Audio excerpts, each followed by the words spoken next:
You're listening to the ESP, the European Skeptics Podcast, an independent weekly show set out to bring you news, interesting topics, and interviews with people mostly from Europe, building bridges and breaking down language barriers to show the world how active and awesome the skeptical movement is in the region.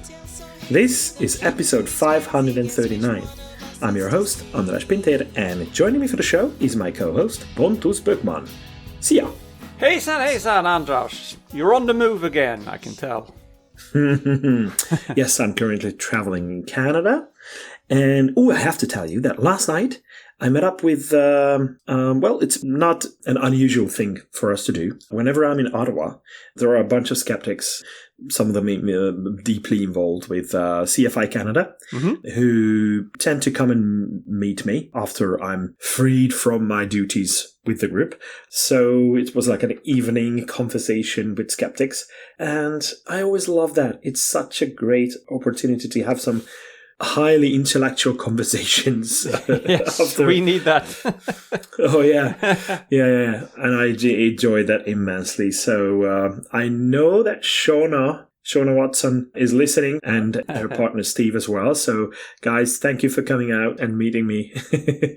Looking forward to the next time. Mm-hmm. And we are planning to meet up with Adrian Hill as well when I'm in Calgary. Good. Yeah. It's always good to meet up with skeptics. This Monday I was at the Skeptics in the pub here in Malmö. We listened to a guy talking about the pros and cons of legalizing cannabis, which is something I didn't know too much about. And very interesting. And of course, it's a very difficult topic. It's not yes or no or black or white. It's on the one hand this, on the other hand that. And there's a lot of myths about cannabis, of course, as well, that it can cure things that it actually cannot cure. But it doesn't mean you can't have some medical uses. But then the question is recreational uses. Very interesting.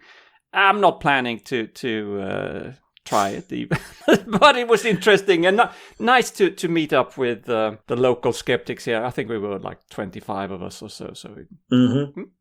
I haven't tried it myself, at least not in an active way. I was for a while like a passive consumer of cannabis, because I used to have lengthy conversations with a friend of mine who used to smoke every single time that we had these conversations. But apart from giving me the headache, it didn't do much to me. No. I'm too old to pick up a new bad habit, I think. Yeah. Ooh, but you have to come to Canada and experience this. I think it's gotten worse since these recreational drugs, or some of them, were legalized in the country, because they're all over the place. These cannabis shops are all over the place now, and every street and every corner smells like weed. It's just ridiculous. Never mind. No. Yeah. So we always say how much we really appreciate feedback, right? So there is something that I'd like to address here, because listener Luna wrote us and we received from her some thoughtful and meaningful feedback regarding our use of a quote by Ricky Gervais in last week's episode. The concern wasn't about the quote itself, because I think we all agree that's a great thing to say about science, but about whether someone perceived by many as transphobic should be quoted at all on a show like this. I wanted to address this because it raises an interesting question. Should we judge every statement primarily by its content or by the person who said it? As a skeptic, I'm leaning towards the former, because judging a statement based on who said it is a form of an ad hominem argument, right? So we would obviously try to avoid that in a way, but I appreciate that this is much more sensitive an issue and it requires further looking into, so it's not that simple. And after having done so, my own conclusion remains that while Ricky Gervais is undoubtedly a highly divisive comedian, I have not found convincing evidence that he's personally opposed to transgender people's rights. Actually, quite the contrary. So, outside of his stand-up performances, he has repeatedly described transgender rights as basic human rights. That does not mean everyone has to appreciate or even tolerate his comedy, because many people, particularly members of communities that are frequently at the tail end of his jokes, understandably find his material offensive or even hurtful. I totally get that, and we at the ESP are definitely not insensitive to that. I just wanted to state that out loud. However, these are two separate questions, I think. One concerns whether someone's comedy is funny, or tasteful, or socially responsible, or acceptable. The other concerns whether that person genuinely advocates discrimination or oppression. Those are not not necessarily. Those are not the same thing at all. Gervais has long argued that comedy should not have taboos. And one has to admit that his style reflects exactly that philosophy. He makes jokes about virtually everyone. Whether one agrees with that approach is entirely legitimate to debate, right? I, for one, am in two minds about that, because I want to support free speech completely, and comedy as well, but I also want to see more responsibility when it comes to discussing social issues. But either way, I think it is important to distinguish between a comedian performing provocative material and the same person expressing sincerely held views in interviews or public appearances. It is those latter views that I consider more relevant when assessing someone's actual position. And the quote that I brought on was coming from that kind of public communication. And I also recognize that I approach this whole issue from a position of privilege. I do not belong to a group that is regularly targeted by these jokes. Well, apart from being a fatty myself, but that is my problem, and that is something that I could do something against. So it's not like something that I was born with or I was born into. I actually worked hard to grow that much fat. But I want to take this seriously. So it is easier for me to separate the performer from the performance because of that privileged position that I'm in. Someone who has experienced prejudice personally may reasonably see the issue differently, and I respect that perspective. But ultimately, our intention here at the ESP was never to endorse every aspect of Ricky Gervais or his comedy. We used the quote because we considered the quote itself worthwhile, and we didn't see evidence that would support that he would not be sincere in expressing those views.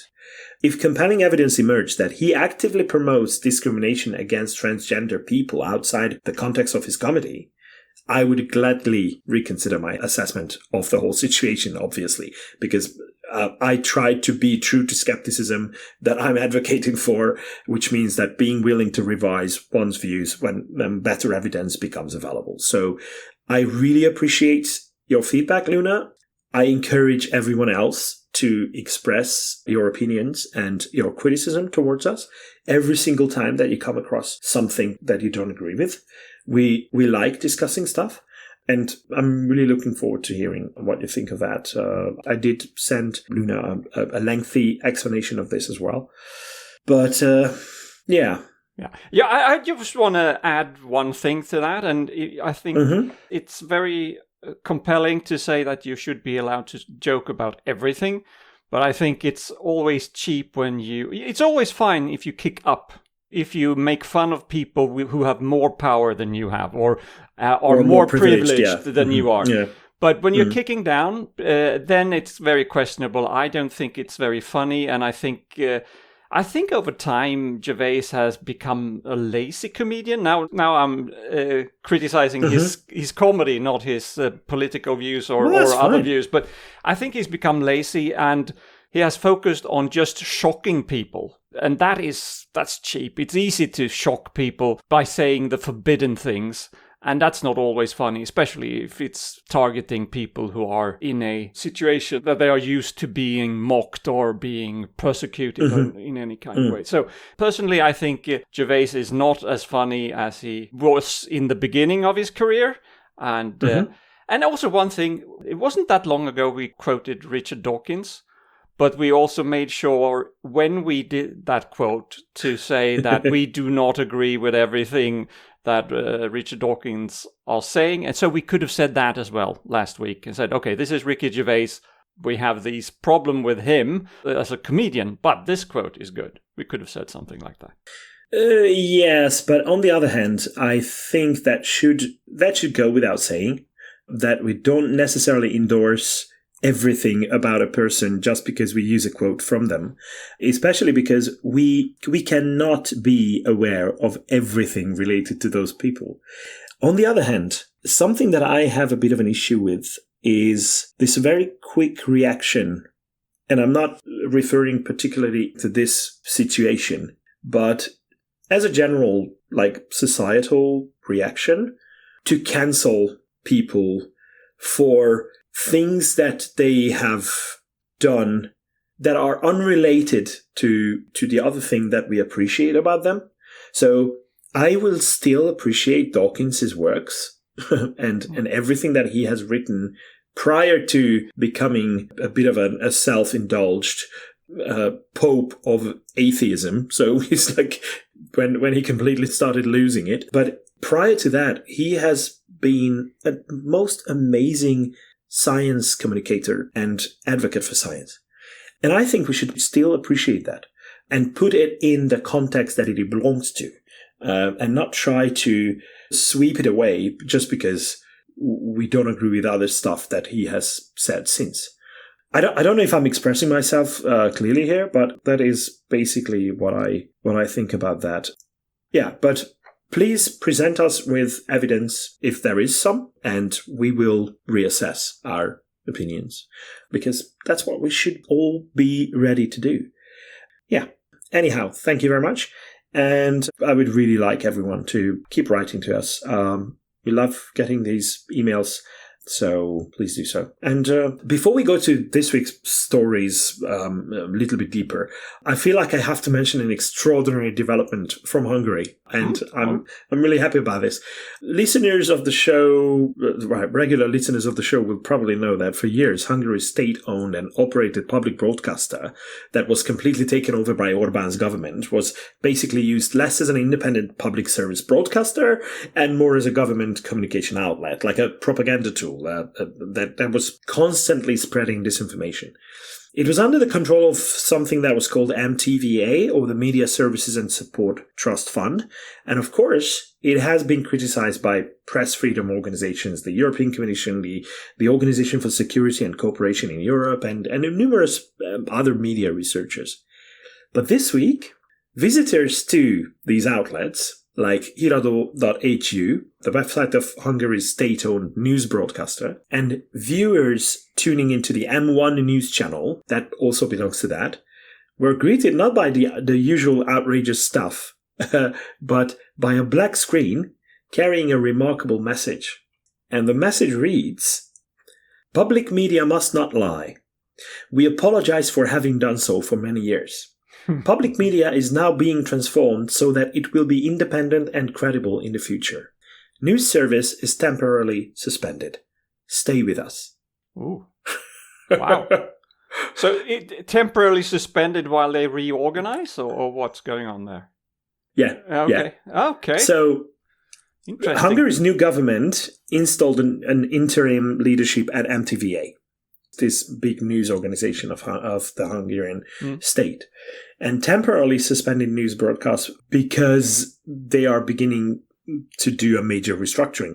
And the apology itself is not an official judicial finding or the conclusion of an independent inquiry, so we have to be clear about that.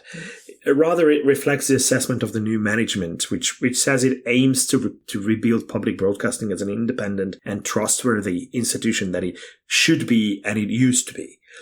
And obviously, there is a schism because of this, because supporters see the move as long overdue and an honest acknowledgement of years of politically biased reporting. And in that regard, this is absolutely unique.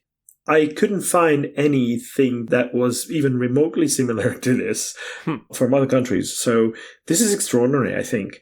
But obviously critics, including the former governing party Fidesz and Orbán himself, argue that replacing one management with another risks simply exchanging one form of political influence for another. Yeah. Yeah, that risk is there, but whatever one's political perspective, it is difficult to overstate the symbolism of a state broadcaster publicly apologizing for years of misleading its audience. It's just mind-blowing, I think. Very interesting. We'll follow that development very carefully. Absolutely. To see what's happening in Hungary. This is Probably, I can't think of any similar situation, actually. No, me neither. And I have tried to find something that looked like this from prior historical and political events. Couldn't find any. So it's a pretty cool move, I think. Yeah. Well, you know what else would be a cool move? To actually get on with the regular segments of the show. So let's do that. And as usual, we will start with This Week in Skeptical History. All right, this week we are heading back to the 19th century to meet a man who helped nudge Victorian Britain towards scientific thinking. And he did that while hiding behind the literary equivalent of a fake moustache. So Robert Chambers was born on the 10th of July, 1802, in Peebles, Scotland, and he was a self-made publisher, a popular historian, and an enthusiastic popularizer of science. Together with his brother, William, he built W&R Chambers, one of the most influential educational publishing houses of the era. And their mission was simple but radical for the time. Make knowledge accessible to everyone, not just the elite. Quite a good goal, I think. But Chambers' real claim to skeptical fame came in 1844, when an anonymous book titled Vestiges of the Natural History of Creation suddenly appeared and promptly set Victorian society on fire. The book proposed a sweeping naturalistic evolutionary view of the cosmos and life itself a full decade before Darwin published On the Origin of Species. In the book, he presented a grand, speculative, but naturalistic history of the universe, from the formation of stars and planets to the evolution of life and even human society. He argued that all of nature develops through gradual, law-governed processes of nature, suggesting that species arise through progressive change rather than special creation. He blended astronomy, geology, embryology, and early evolutionary ideas into one sweeping narrative that was aimed at the general public for educational purposes. And it wasn't always scientifically accurate, or even particularly rigorous, but it was bold, readable, and culturally rather explosive. And the reactions were dramatic. The book challenged religious orthodoxy, infuriated many scientists, fascinated the public, and, crucially, helped prepare Victorian society for Darwin's later, more robust theory of evolution. Some readers loved it, others feared it, and they thought it would unravel society. Scientists lined up to attack it as well.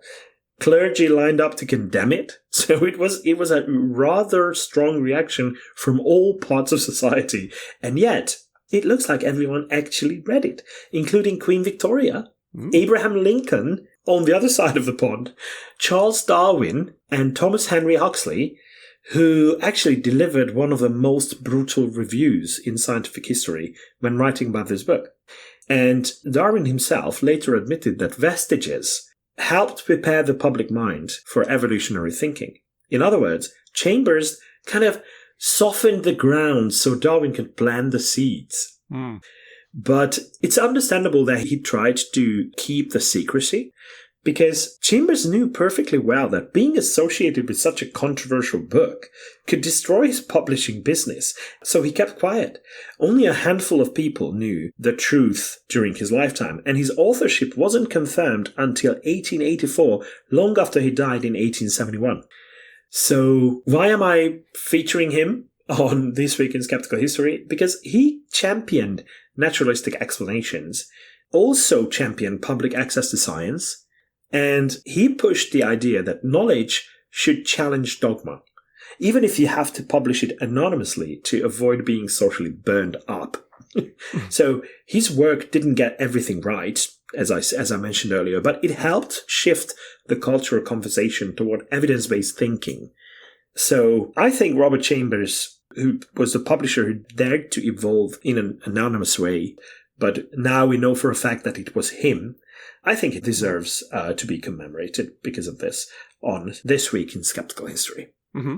Well, it's interesting because it's a reminder that Darwin didn't come out of nowhere. There There were other people at the time who were started to think in the same ways. And if Darwin hadn't published what he published, we know that these ideas would have emerged somehow anyway, probably around the same time. And that just proves that science is not an opinion. It's something that you arrive at. If you look at the world rigorously, then science will reveal itself whether you want it to or not, eventually.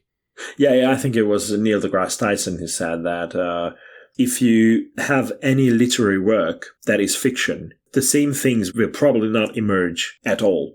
But when we're talking about the laws of nature and how the laws of nature are being found out and explained, sooner or later we will come to the same conclusions. We will come to the exact same place because of the rigor of science. So it's pretty cool.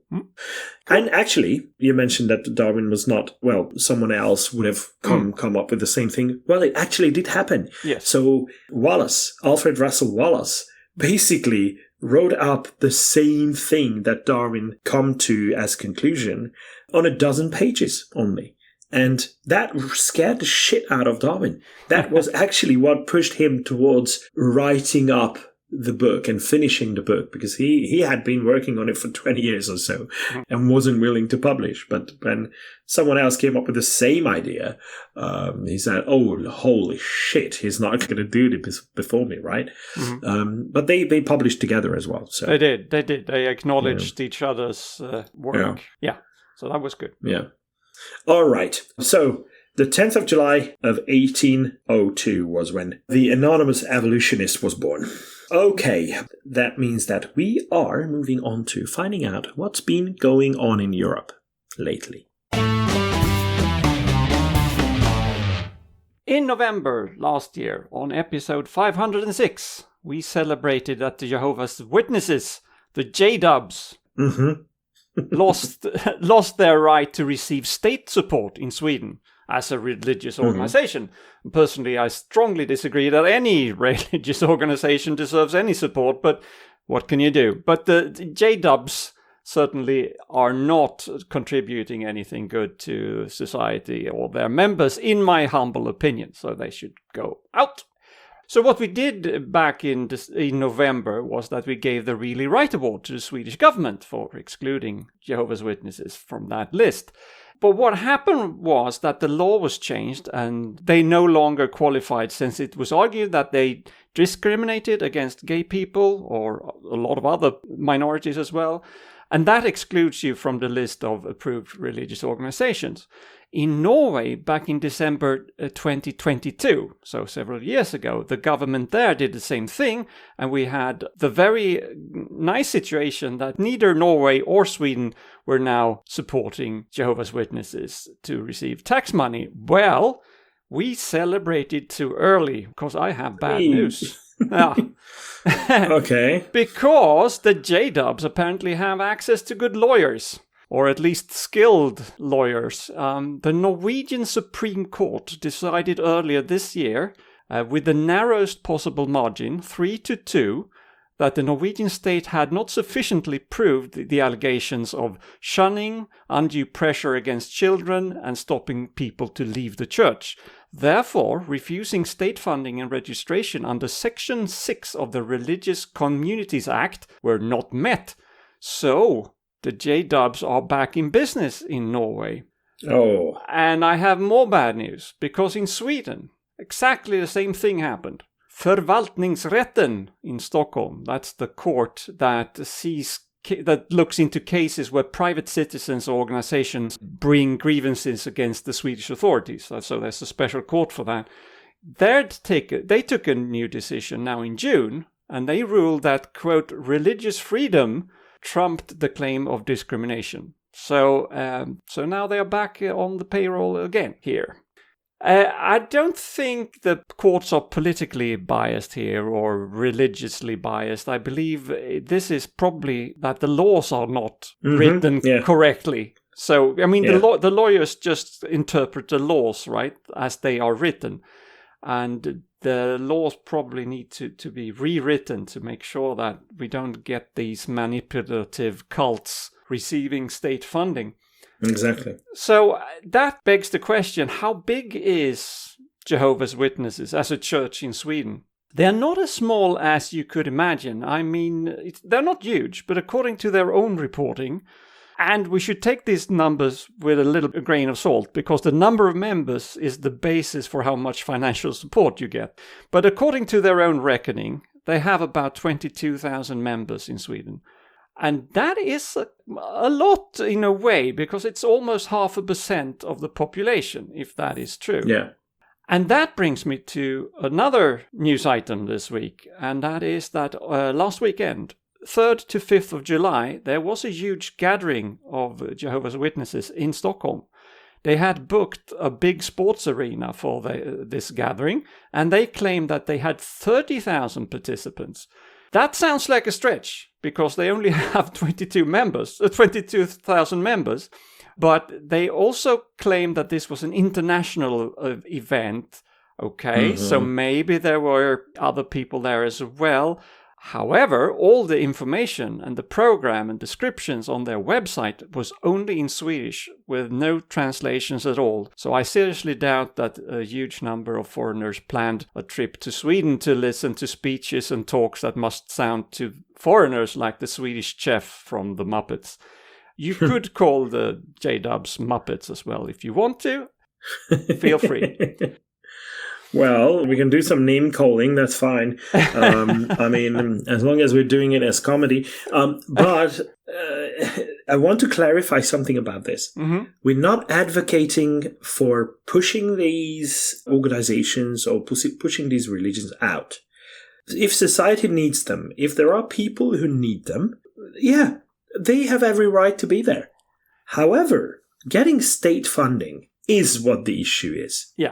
So I don't want to pay should for be them. coming from exactly. So funding should be coming from the supporters of them. So that if they can recruit a lot of people, and even if they are being misled or being duped, well, it's up to them to decide whether they are fine with that. Yeah. But I'm absolutely not fine paying for something like that out of my tax money. I mean, I'm not doing that in Sweden or Norway, but but I can just relate to that, because I know, especially in the last 16 years in Hungary, we have been paying for, I mean, as taxpayers, we have been paying for a lot of shit. Yeah. Including the one thing that I mentioned at the beginning of the show, like the state-funded media, when they used it to manipulate people and to spread disinformation. That is not something I want to pay for. No, and there's another aspect here. I mean, you can believe whatever you want to, but the church that you run has to follow the laws. And I think it is very doubtful that Jehovah's Witnesses is on the right side of the law all the time, because they are manipulating in ways that I think should be illegal anyway. But anyway, this event was very big, regardless if there were 30,000 people there or not. There were a lot of people showing up outside the venue. You could see that on the news media. They were beaming with that special holy air of happiness that you would expect from religious people. But there were also counter-protests. A number of former J-Dubs who had either managed to break out or had been kicked out, they were there waving signs to the participants with information about support lines and resources dedicated to help people who want to leave. It was rather heartbreaking to see. There were interviews in the media with some of these protesters. Some of them had just come just to try to get a glimpse of relatives or close friends that they are no longer allowed to meet or contact because of the strange rules of Jehovah's Witnesses. So, So I guess this is bad news all around. The J-Dubs are now back in business, both in Norway and Sweden, and that's a shame. We have several times talked about the problems with Jehovah's Witnesses, and there are the shunning and the discrimination, all of those things. If people want to know more, I recommend our interview with Lydia Finch, all the way back in episode 198. So that was several years ago. But it's a good interview. Lydia Finch is a survivor of Jehovah's Witnesses. She grew up in the cult and struggled for a long time with finding a way to leave. In the interview, you can hear her talk about her unique insight about how Jehovah's Witnesses work from the inside and how dishonestly they try to portray themselves to the outside world. So go back and listen to that if you haven't heard it before. Mm-hmm. Yeah, well, I think it's time for us to talk about something positively hopeful. Yeah. Yeah, so there is some new survey data coming out of Austria that suggests that public confidence in homeopathy has eroded dramatically over the past decade and a half. According to fresh figures from the Viennese Opinion Research Institute, Österreichische Gesellschaft für Marketing, OGM, only 10% of Austrians seem to be now saying that they trust homeopathy more than conventional evidence-based medicine, and that is down from 19% in 2010. That is a significant change. The trend is consistent across demographic groups as well, with higher than average support only among voters of the Greens and the right-wing FPÖ. The Greens have a support of 19% and the FPÖ a bit around 15%. So they kind of shift this towards a bit higher, but overall it is about 10%. Which I think pretty good. And Professor Ernst highlights about this in his comment that Austria, which was long seen as fertile ground for alternative medicine, appears to be shifting decisively towards scientific skepticism. I think that's a bit of an exaggeration, and it's a bit of wishful thinking on his part. That conclusion doesn't necessarily come from these numbers, I think. But he points to several contributing factors to his opinion. More critical media coverage, which, well, is probably the case. And the distancing of academic medicine from homeopathy by, for example, discontinuing homeopathy courses at the Medical University of Vienna in 2018. And there were these damaging cases of scientific misconduct, such as the retracted study by Michael Frass that we talked about on the show on several occasions. So these might be contributing to this, but I would probably be cautiously optimistic about this. But there is hope, because the OGM's analysis underscores that 83% of Austrians now consider conventional medicine more trustworthy, and that homeopathy has become a clear minority position, apparently. So, and those trends are very similar to those in Germany, where sales of homeopathic products have dropped sharply in recent years. So this is what probably made Boiron move towards more like cosmetic products and food supplements, as we mentioned last week. So if it's a cultural shift or it's just a bit of a bump, we don't know. But we hope that Austria is moving away from its reputation as a stronghold of alternative beliefs, and at least when it comes to homeopathy. Good. All right, so I may have invented a new segment here. I'm sorry about that. I'm going to have what I call a brief quackery roundup. These are three different dangerous medical, or rather maybe pseudo-medical things that pop up in my news flow this week. So the first one is a new blood test that can measure an Alzheimer's marker, that it's called p-tau 217. So this marker apparently can, in certain cases, detect the disease up to 20 years before symptoms appear. That sounds good. So the test itself is not bogus. It is described as a groundbreaking thing and has been used for some time in specialized healthcare. But it has to be used in combination with other testing methods, and that's key. But health centers in Sweden have been advised to refuse testing people who are, quote-unquote, merely concerned about developing the disease. So you can't just use this test by itself. You have to do it together with other testing as well, so that you get a full picture. But their refusal to test people on request has opened the door for private providers to do so. So healthy individuals can now get tested in private clinics, including some in Stockholm. I think this could be something that's happening not just in Sweden as well. There is a Swedish professor called Henrik Zetterberg. He is a professor of neurochemistry at the University of Gothenburg. He has actually led the development of the testing method in Sweden, and he has this to say, quote, That is completely the wrong way to use the method, end quote, to test it in isolation. The problem is that there are many different methods for measuring p-tau 217, whatever that is. I'm just reading this, but doesn't matter for the segment. But there are different methods for measuring this, and not all of them are reliable. Some can lead to false positives or false negative results. And he goes on to say, this professor, quote, "Just because you test positive doesn't mean you'll definitely develop Alzheimer's. You might die from other diseases before that happens." Well, yeah, we could all do that. And he says, "The result must be investigated further," end quote. So there are good reasons not to test just anyone. You may get false positives, false negatives. It has to be combined with other investigations and tests. And without them, this test is pointless, but people are still getting them or taking them. So that's the first one. Then there is another thing. In London, there is a totally different thing, a totally bogus and unproven, quote-unquote, treatment against cancer. I think there should be some sort of cancer act or so in all Western countries to stop this, but somehow it's still being allowed. The so-called treatment is not just unproven, it's quite clearly dangerous. A South London clinic offers this thing. Stage 4 cancer patients are sealed naked in a plastic bag with only their heads out, and then their bodies are gassed with chlorine dioxide, also known as oxidizing industrial bleach.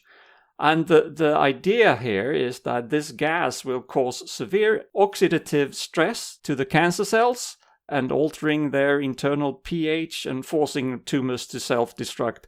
There is no scientific evidence for this nonsense at all, and obviously it's quite clearly dangerous. Somehow it's still being offered. And then we have number 3 in my Quackery roundup. It is also from Sweden, but I'm sure this is an international phenomenon. The Swedish Medical Products Agency, or Läkemedelsverket, has issued a warning about a fake medication that claims to treat and even cure diabetes. The product is sold under the name Insulinorm, and it is sold as a dietary supplement, and it's currently being aggressively marketed through social media ads and fake AI videos. In these ads, the claim is, among other things, that Insulinorm affects insulin target cells and beta cells in the pancreas, end quote. And then it says that it helps restore their function and improve the condition of damaged organs, end quote. This is bogus from start to finish. The matter is under investigation in Sweden, but since the Swedish Medical Products Agency have received report that people are now considering replacing their real medication with this fraudulent product, they are now issuing a warning, even though the investigation hasn't finished yet. Don't go for this. There is no science behind it. Well, now that should have been told to a couple in Germany who should have known better. This is a couple from Waldachtal, from Baden-Württemberg, who has just appeared before the court charged with something that is called fahrlässige Tötung. That translates as negligent homicide. After their 2-year-old son died from an untreated bronchitis. According to prosecutors, the parents reported a link to the Reichsbürger and the self-administrator scene of Germany, which is absolutely crazy. They refused to register the child after a home birth, and they never took him to a doctor. Instead, they attempted to treat the boy's worsening respiratory problems with essential oils. An autopsy later confirmed that the child died from chronic, acute, and entirely untreated bronchitis. Now, the couple had previously gone into hiding and was arrested only recently after failing to appear in court. During the trial's opening session, they submitted written statements and broke down in tears during a recess, claiming they had not expected the illness to escalate so dramatically. What were they expecting? That's why we have doctors. It's unbelievable how stupid people can be. Yes, exactly. So you don't make that kind of errors of judgment. You go to an expert who can tell you if it's dangerous or not. Exactly. and you don't believe your gurus, you don't believe your religious or political leaders necessarily. You trust the expert. So emergency responders were testifying as well, and they said that the child was already lifeless when they arrived and could not be revived at all. So that meant that they were trying to do something, and then they just left the boy to die. The court is now examining whether the delayed call for medical help constitutes a negligence that resulted in homicide. And a verdict is expected on the 13th of July, so next week we might be able to report what was the verdict, but this is just shockingly stupid that something like this, that can happen. Yeah, misinformation kills sometimes. It does. It does. All right. Oh, we could have ended on a much better news, but I'm afraid we are not going upwards from here, because we are about to find out who's been really wrong, aren't we? Yes. Last week there was a large or a grande séance. I don't know how to pronounce that really, but a grande séance in Sweden, in the city of Västerås. So cheers to all Game of Thrones fans. There actually is a city called Västerås in Sweden. But anyway, this big séance, it drew an audience of over 800 people. The self-proclaimed medium, Christoffer Norén, who led this séance, has a large following on YouTube, on TikTok and Instagram. For him, these large-scale séances are a lucrative business. In 2025, his company had a turnover of around 7 million Swedish kroner, and it generated a profit of over 2 million Swedish kroner. And if you want to convert that to euros, you should divide by 10. So about 700,000 in turnover and 200,000 in profit.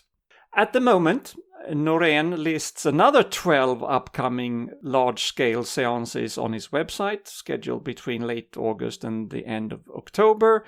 He also sells magical crystals, tarot cards, and various other spiritual tools, quote-unquote.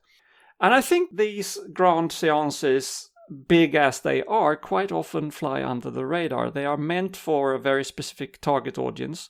And the rest of us, even us skeptics, sometimes don't really hear about them too much. But they are there and they are problematic. And they work in a very predictable way, and there are very clear reasons why they seem to work. I wrote about this on the Swedish Skeptics website this week, but just in short, these seances work through general statements, using cold reading, Barnum statements, things that may sound specific, but actually fits almost all of us. These mediums or psychics, they are asking questions rather than giving answers. But for the audience, it seems like they know a lot. But actually, they are just asking you to confirm things. And if you don't confirm, they move on to something else. The audience has a tendency to remember the hits, forget the misses. That's always happening. And to spice it up, some good psychics, good in quotation marks, they will throw in one or two very specific statements every now and then. So they don't always use these general statements, because if they get a hit on something that is very specific, that's like hitting the jackpot. And it can be seem very impressive. And the risk is not very high, because if you do that and there is no hit, people will soon forget them. They move on, they gloss over it and go over to the next thing. And then the question is if this could be called just harmless entertainment. Well, obviously it's not, otherwise I wouldn't be here talking about it. For people who are dealing with real grief over lost ones, there is a high risk that you interfere with the grieving process, and it will be prolonged in an unhealthy way. It can contribute and increase the negative psychological effects, and could lead to depression or make an already existing depression more severe. And then, of course, there's always harm to be led to believe in supernatural nonsense in general. And lastly, of course, there's the financial harm. You're paying for something that doesn't work and has no basis in reality. So, obviously, we should give a really wrong award to Christoffer Norén and, of course, other people like him, because he's not alone on this circuit. He's just been in the news lately. This should be regulated somehow. Again, we appreciate people's right to believe what they want to, but this is a scam. I don't think even he believes fully in everything he's saying. But then I think maybe to end up on a little bit positive note, we should acknowledge that there are people who are fighting against this. Susan Gerbic works a lot to counter and explain how this is working. In the US, of course, but it's the same techniques. She calls these people grief vampires. And I think that it was her late partner, Mark Edward, who coined the phrase first. But on Susan Gerbic's YouTube channel called Psychics Explained, she shows how these psychics operate and what tricks they are using. So good on her for fighting the good fight. And I think we should give her a really right award as well. Why not? She deserves that before we end this segment. Okay. Yeah, I like that. You managed to turn this into a positive thing. Well done. But that basically concludes our show, which means that the last thing that we need to do before we actually go is giving our listeners a quote. This week's quote comes from John von Neumann, who's a Hungarian-American mathematician of Jewish origins, and he is often considered one of the most important figures in the development of early computers. So, what did he say? The scientists do not try to explain, they hardly even try to interpret, they mainly make models. By a model is meant a mathematical construct which, with the addition of certain verbal interpretations, describes observed phenomena. The justification of such a mathematical construct is solely and precisely that it is expected to work. Yeah, okay. A little bit convoluted. I don't think this is as pithy as some of the quotes we have had. But I believe it's correct. It's certainly interesting. Yes. And thought-provoking. Yeah. Models and math is critical in scientific research. Absolutely. Exactly. Okay. But that really brings us to the end of this week's episode. So I'd like to thank you, Pontus. Thanks a lot. Many thanks to our listeners as well for tuning in. Please keep doing so and support our show in whatever way you can. Get in touch. And until next week, goodbye. Hej då! Vislat.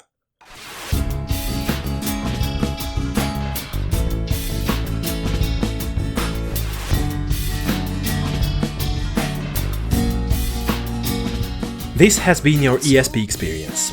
The show is produced and recorded by TheESP.eu. Join us again next time, but until then, please send your feedback and comments to info@TheESP.eu.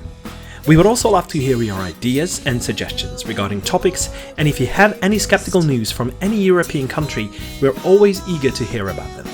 If you have an upcoming local event or an organization to promote, please don't hesitate to let us know, as we are more than happy to help. All music in the program was written and performed by Keisha J. Gray and George Robb and is used with their permission. Please check out our webpage for show notes and archive material at theesp.eu. Follow us on Blue Sky at theesp.bsky.social, like us on Facebook or support our work on patreon.com/theesp. And don't forget to spread the word by sharing our content with others. I don't know how you can believe.